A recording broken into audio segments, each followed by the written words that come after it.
Still not the right time. It's been 11 months. Aisha Coleman stood across the street from the house her mother had left her, watching a moving truck back into the driveway she used to sweep every Sunday morning as a girl, watching strangers carry boxes through a front door she'd walked through her entire life. Her phone buzzed in her pocket as she stood there, a message from Desmond, the man she'd sold that house for, the man she'd trusted enough to hand over the one thing her mother had ever truly left her. 6 months, he'd promised. 6 months until he was settled enough abroad to send for her. It had been 11 months, and the message on her screen said only that it still wasn't the right time yet. What makes a woman sell the one inheritance her mother left her for a man's dream on the other side of the world? What did she not understand about the promise he made her, standing in that same house the night he asked her to sell it? And what did her mother, without ever meeting the man Aisha would eventually love, quietly leave behind that Aisha wouldn't discover until it was almost too late to matter?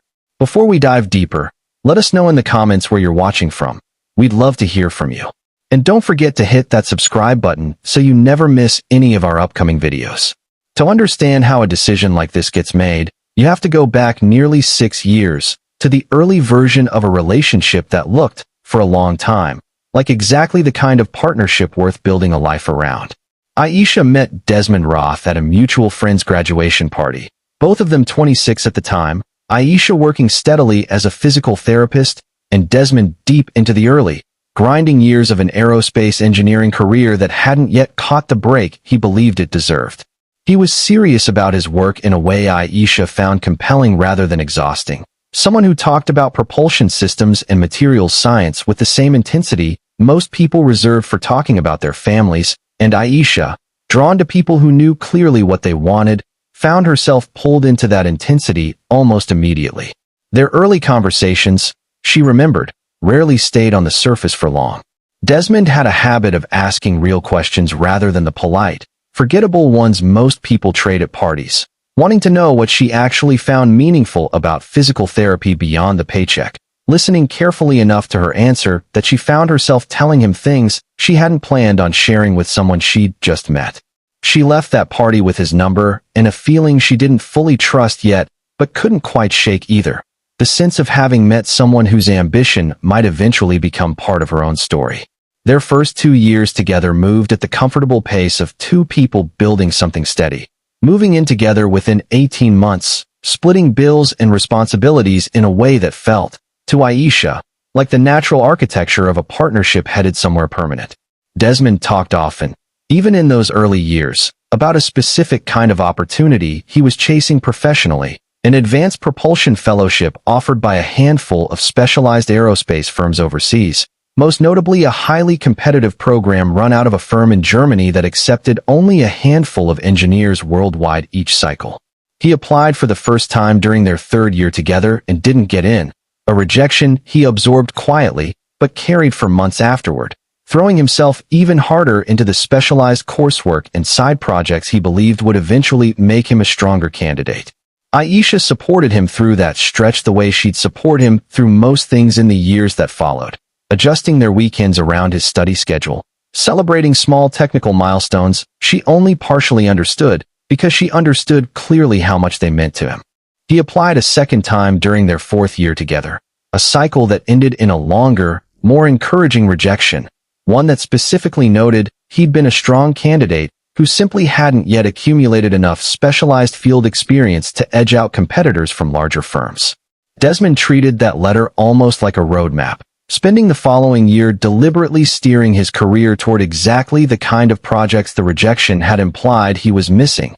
Work that meant longer hours and occasional travel Aisha adjusted around without much complaint, believing, as she did throughout most of their relationship, that his ambition was simply the shape their shared future was going to take. Aisha's mother, Yvonne Coleman, met Desmond for the first time around this same period, and though she never said anything overtly critical, Aisha remembered a specific quietness in her mother's manner around him that she hadn't quite known how to interpret at the time. Yvonne asked pointed questions that evening, about his plans, about how he saw the next decade of his life unfolding, questions Aisha initially found slightly embarrassing in their directness, though she would return to the memory of that evening many times in the years that followed, understanding only much later that her mother might have been looking for something specific in his answers that she never fully found. Yvonne passed away 2 years later, following a brief but aggressive illness that gave the family barely 3 months to adjust before she was gone,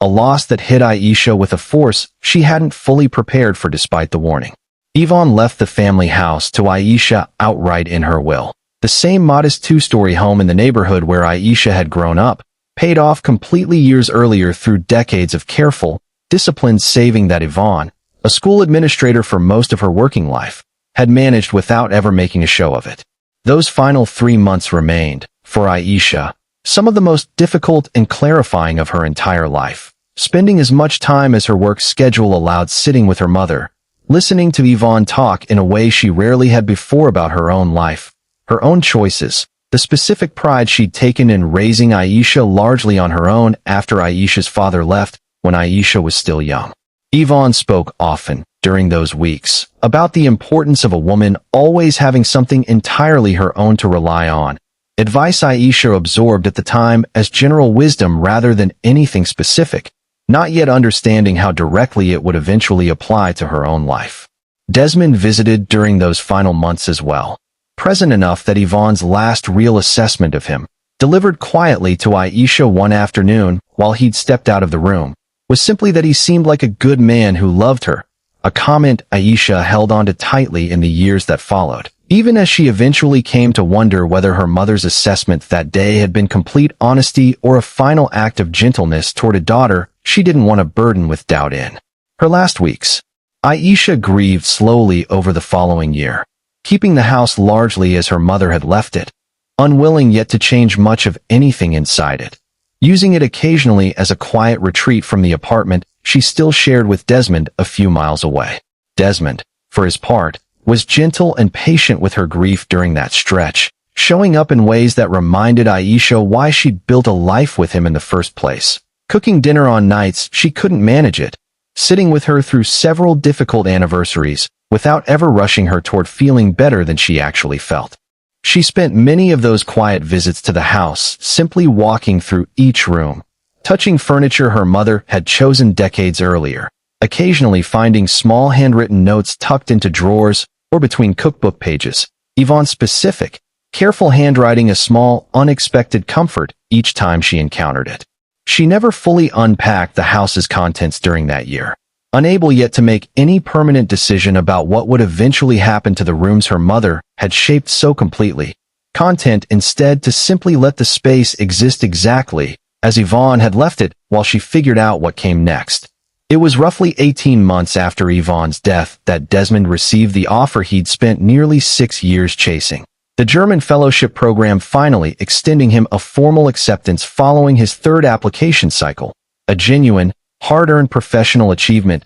that Aisha celebrated with him wholeheartedly the night the email arrived. What neither of them had fully anticipated, buried deep in the program's acceptance materials, was the sheer scale of the relocation and initial sponsorship costs the position required him to cover himself before the firm's own compensation structure kicked in fully 6 months into the role. The number, once Desmond finally worked through the visa sponsorship fees, relocation costs, and the specific bond the firm required newly sponsored international hires to post against their own first-year housing and equipment allocations, came to considerably more than either of them had saved individually or even combined. Desmond spent nearly 2 weeks quietly working through alternative financing options, business loans he didn't qualify for given his current income, family members who couldn't offer anywhere near the sum required, each dead and visibly wearing on him in ways Aisha found difficult to watch. She remembered specifically the evening he came home from a meeting with a loan officer who'd explained,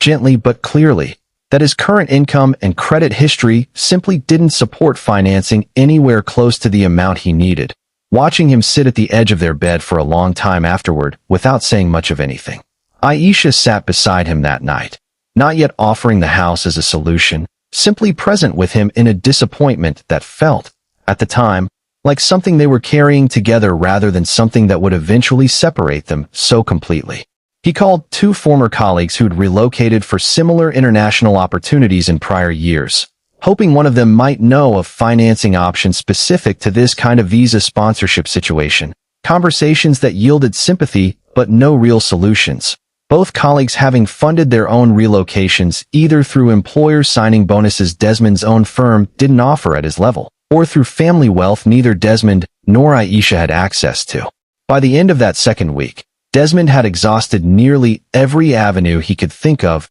the acceptance letter sitting on the hallway table like something increasingly impossible to actually use. He raised the subject of the house gently at first, almost testing the idea rather than proposing it outright, mentioning one evening that the property, sitting largely unused, represented more available capital than either of them had anywhere else. Aisha remembered feeling an immediate resistance to the suggestion, a kind of protective instinct around the one thing her mother had actually left her, though she also remembered, in the same breath, understanding exactly how much this opportunity meant to a man she loved and had supported through 6 years of setbacks to get here. The conversation continued over several more evenings, Desmond never pushing hard exactly, but returning to the subject with a consistency that made clear how much weight he was placing on the possibility. He framed it, each time, not as taking something from her, but as an investment in a shared future neither of them could build any other way, promising repeatedly that 6 months into the role, once his compensation adjusted to the position's full salary band, he would have more than enough to bring her over properly, to find them a real home together in a life considerably larger than either of them had access to where they currently stood. Aisha sat with the decision for nearly 3 weeks before finally agreeing, a decision she has described since as the hardest and, for a long time, the one she second-guessed most severely of her entire adult life. She told herself, repeatedly during that stretch, that her mother would have understood, that Yvonne had always valued building towards something larger over holding tightly to what you already had, a value Aisha genuinely believed her mother lived by even as a small, quiet part of her wondered whether Yvonne would have actually agreed with this specific application of it. She talked to Keisha extensively during those 3 weeks, her closest friend since college, someone who'd watched Aisha's entire relationship with Desmond unfold from the very beginning. Keisha, she remembered, hadn't tried to talk her out of it exactly, but had asked a series of careful questions Aisha found herself unable to fully answer at the time. What specifically would guarantee Desmond followed through on bringing her over? What protections she had if the timeline shifted? Whether there was any version of this plan that didn't require her to simply trust him completely with the largest financial decision of her life. Aisha remembered answering, at the time, that she did trust him completely, a sentence she would return to many times in the months that followed with steadily increasing discomfort. She also spoke with Desmond's mother during that stretch, a conversation that left her feeling reassured rather than cautious, Desmond's mother describing her son as someone who had always followed through on what he said he'd do, someone raised to take commitments seriously. Aisha held on to that conversation as additional confirmation that she was making the right choice, not yet understanding how differently a person can behave once genuinely tested by distance and a life built entirely without the accountability of people who knew them well. She listed the house for sale 6 weeks later, moving through the process with a strange, business-like efficiency that helped her avoid feeling the full weight of what she was doing until the closing day itself, when she stood in the empty living room one final time. Running her hand along a wall, she remembered her mother painting a pale yellow nearly 2 decades earlier, before handing the keys to a realtor she would never see again. She had spent the final week before closing removing the last of her mother's belongings from the house, carefully packing photographs, a modest jewelry box, a collection of handwritten recipe cards Yvonne had kept in a tin since before Aisha was born, boxes she placed into storage without fully processing that she was dismantling, piece by piece, the only physical space that had ever fully belonged to her mother. She remembered standing in the empty garage at one point during that final week, looking at the outlines still visible on the concrete floor where her mother's car had parked for over 20 years,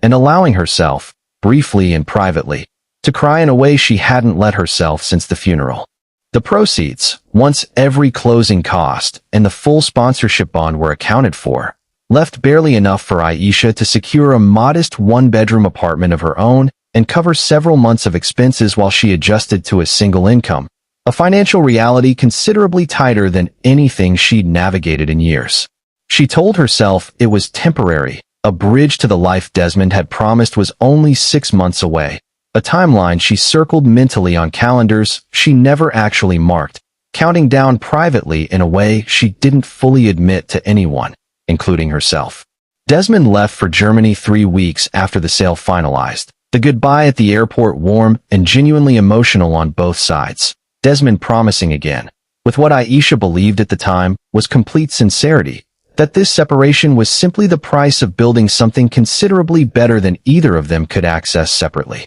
The first 2 months of his absence unfolded largely as expected, frequent video calls, detailed updates about his new role, genuine excitement in his voice that Aisha found reassuring even as she managed her own loneliness in the small apartment that now represented most of what remained of her mother's legacy. Those first 2 months, Aisha threw herself into her work, picking up additional physical therapy shifts partly out of financial necessity and partly, she admitted later, because the busyness helped fill the specific quiet of an apartment built for one person rather than the life she'd expected to be living by then. She decorated the space sparingly at first, telling herself repeatedly it was temporary, that within 6 months she'd be packing it up to join Desmond somewhere considerably more permanent, a belief that shaped nearly every small decision she made during that stretch. From the furniture she chose not to buy to the lease she signed for only a single year rather than something longer.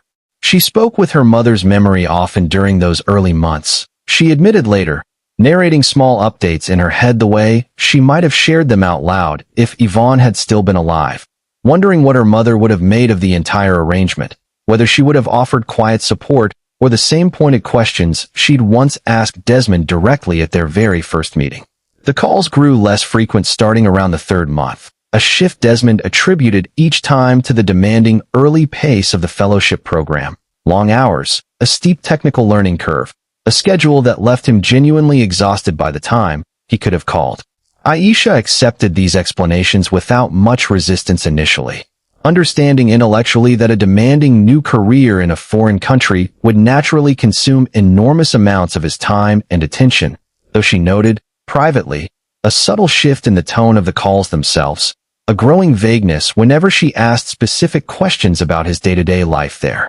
She began noticing small inconsistencies during this stretch that, individually, seemed easy enough to dismiss but that accumulated steadily in the back of her mind. Desmond mentioned, once, a weekend trip to a nearby city that he hadn't referenced in any prior call, brushing past the detail quickly when Aisha asked who he'd traveled with. Another call, he referenced an office celebration for a colleague's promotion using language that suggested he'd attended with a level of familiarity and comfort that felt, to Aisha, faster than the isolated, overwhelmed newcomer he'd described himself as just weeks earlier. By the 5th month, the 6-month timeline Desmond had originally promised was fast approaching, and Aisha began asking more directly what the actual plan looked like for bringing her over, questions Desmond answered with increasing softness and decreasing specificity, telling her the timeline had shifted slightly given how the fellowship's compensation structure was actually unfolding, that he needed a bit more runway before he could responsibly commit to supporting both of them on his current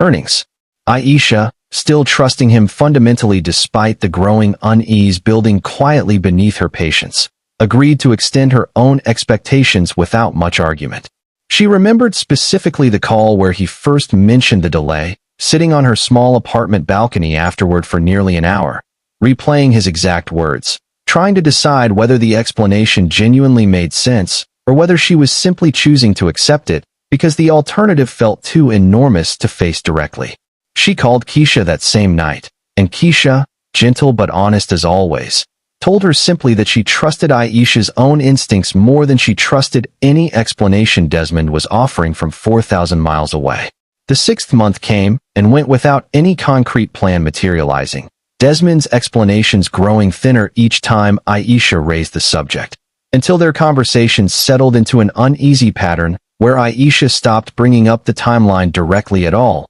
unwilling to keep absorbing the same vague reassurance, and unwilling, too, to fully confront what the pattern might actually mean. She spent those months stretching her remaining savings as carefully as she could, taking on additional physical therapy shifts to cover the gap, quietly proud of her own resourcefulness even as the underlying uncertainty about Desmond continued to wear on her. By the 7th and 8th months, the calls had thinned to roughly once every 2 weeks, each one shorter than the last, Desmond increasingly citing exhaustion or a demanding project deadline whenever Aisha tried to extend the conversation beyond a surface-level check-in. She noticed, without wanting to fully admit what it meant, that he'd stopped asking many questions about her own life during these calls, the conversations tilting almost entirely toward brief updates about his work rather than anything resembling the mutual curiosity that had defined their relationship for years before he left. It was Aisha's closest friend,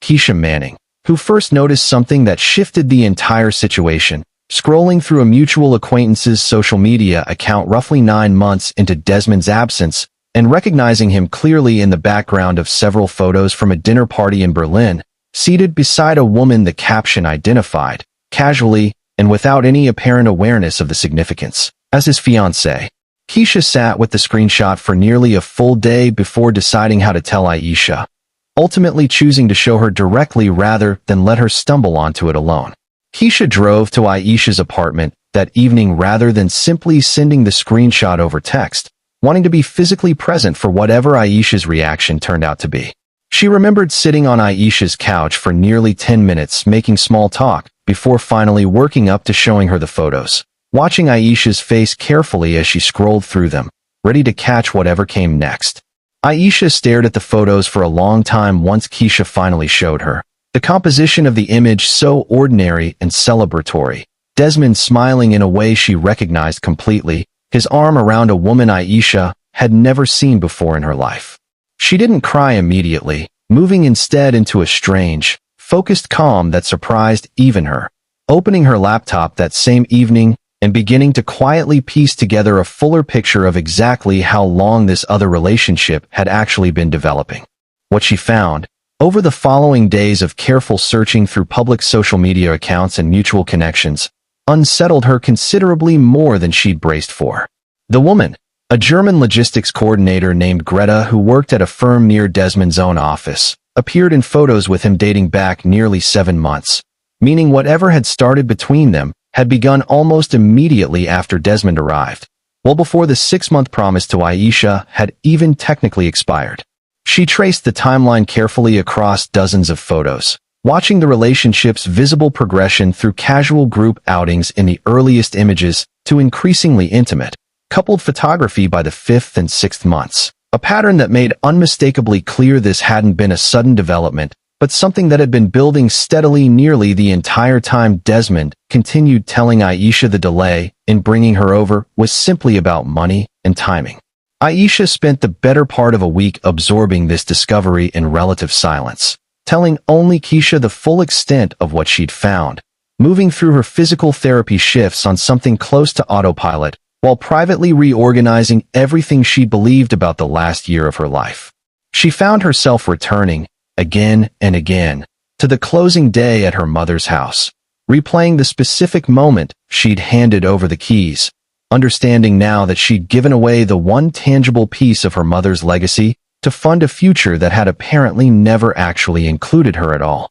She barely slept during that first week, running through the entire timeline of their relationship in her mind at odd hours, trying to identify some earlier moment where she might have seen this coming, some sign she'd missed that could have protected her from a decision that now felt, in hindsight, catastrophically naive. She didn't land on an answer that satisfied her, understanding eventually that hindsight was making the entire situation look more obvious than it had ever actually felt while she was living through it in real time, trusting a man she genuinely believed loved her. It was during this same difficult stretch, while going through a box of her mother's remaining paperwork she'd kept in storage since the house sale, mostly old tax documents and utility records she'd never had the emotional bandwidth to sort through properly, that Aisha found something that stopped her cold. Tucked inside an unmarked envelope near the bottom of the box was a statement for a small trust account, opened in Aisha's name by Yvonne nearly 4 years before she died. Funded modestly, but consistently over that time through automatic transfers Yvonne had apparently set up and never once mentioned to her daughter. She'd gone looking through the box that particular evening for an old utility statement she needed for an unrelated matter, not expecting to find anything meaningful buried among documents she'd assumed were entirely mundane. The envelope itself was unremarkable, slightly yellowed with age. Tucked between a stack of old insurance paperwork and a folder of receipts Yvonne had apparently kept for reasons Aisha never fully understood. She almost set it aside without opening it, recognizing the bank's logo only after she'd already moved on to the next folder, something making her pause and go back for a closer look. Aisha sat with the statement for a long time, doing the math slowly, understanding that the account, while nowhere near enough to buy back the house she'd sold, represented a genuinely meaningful cushion. Several years of quiet, disciplined saving her mother had apparently built without ever explaining why.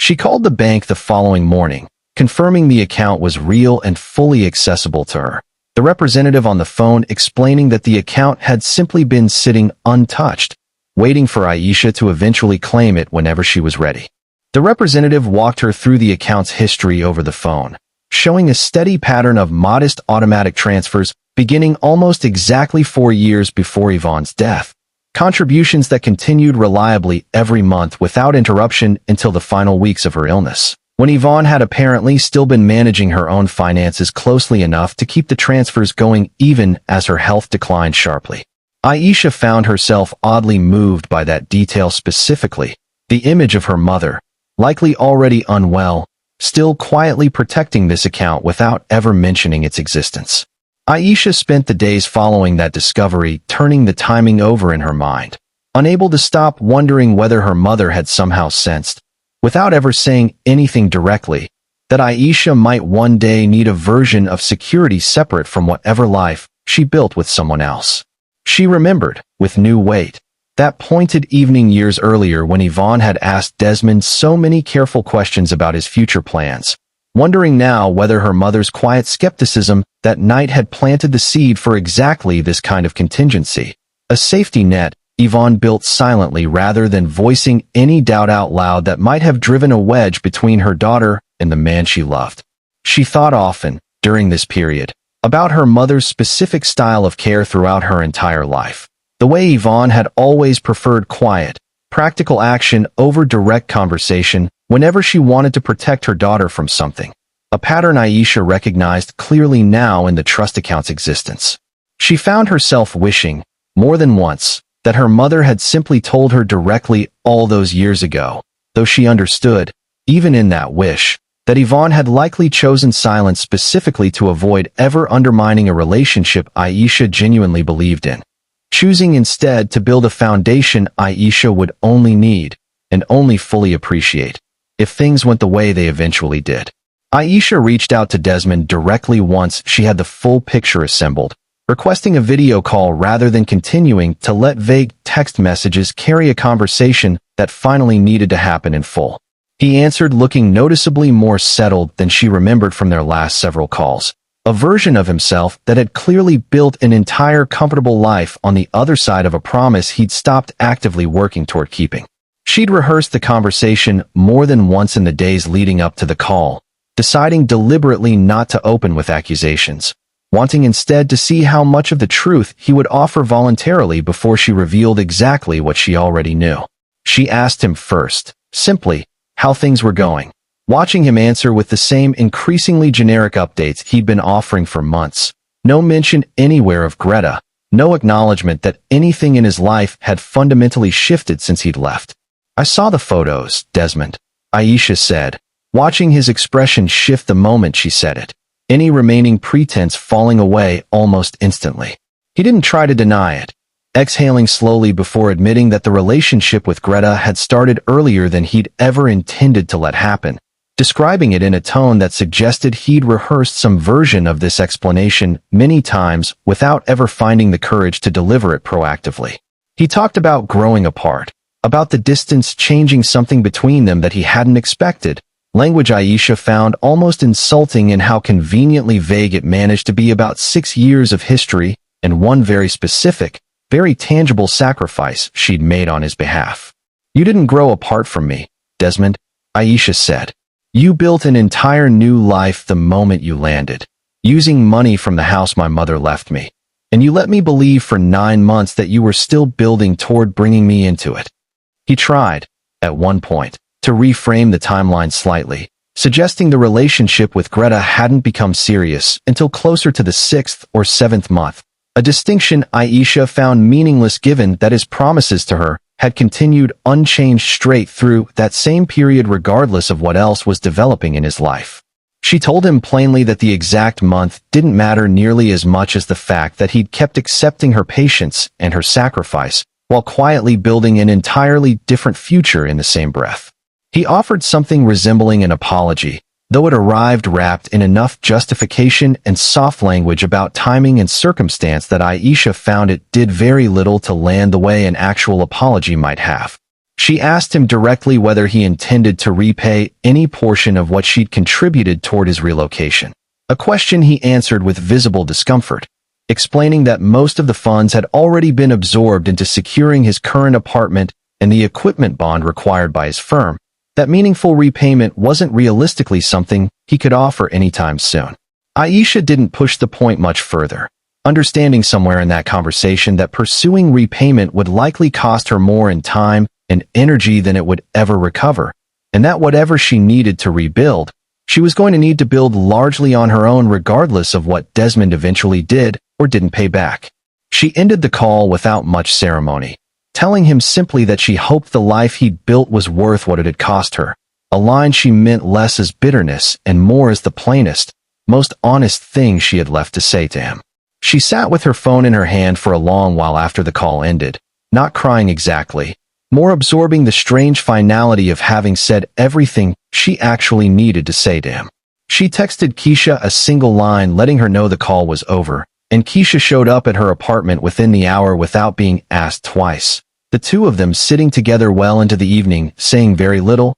Keisha's presence itself doing most of the work that words couldn't. She used her mother's trust account over the following months as the genuine foundation for rebuilding her life, combining it carefully with her own physical therapy income to secure a slightly larger apartment than the one she'd been renting, one with enough space to finally unpack the boxes of her mother's belongings she'd kept in storage since the house sale, arranging familiar furniture and photographs in a way that made the new space feel, gradually, like somewhere she actually wanted to live rather than simply somewhere she was passing through. The unpacking itself took the better part of a weekend, Keisha helping her open boxes she hadn't touched since the closing day, both of them laughing more than either expected as they rediscovered small items Aisha had forgotten packing. A chipped mug Yvonne had used every morning for decades, a stack of photo albums documenting Aisha's entire childhood in careful chronological order. Aisha found herself crying at several points that weekend,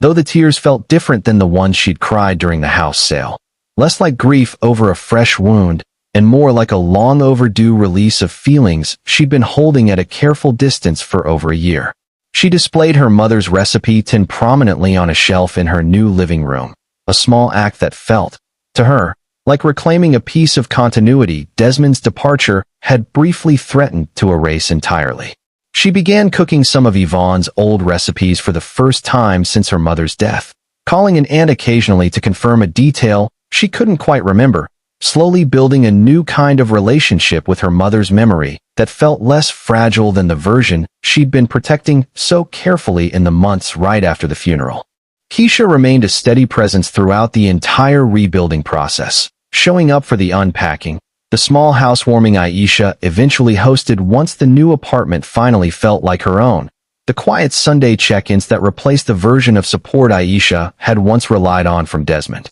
Aisha found herself, in those months, rediscovering a version of independence she hadn't fully occupied since her early 20s, before Desmond, before the years of shaping her own plans and timelines around someone else's ambitions. She returned to hobbies during that stretch she'd quietly set aside years earlier, without ever fully noticing she'd done so. Taking a pottery class on Thursday evenings that had nothing to do with anyone's career or ambitions, but her own simple enjoyment of working with her hands. She found the class unexpectedly grounding, a weekly reminder that she was allowed to spend time on something purely because she wanted to, without needing it to serve any larger plan. She also began, slowly, rebuilding a small emergency fund entirely separate from her mother's trust account. A decision she made deliberately once she understood the shape of her own finances clearly again, wanting to know that whatever she built going forward, she would always have something distinctly her own beneath it. A lesson she credited directly to her mother's example, even though Yvonne had never spoken the lesson out loud.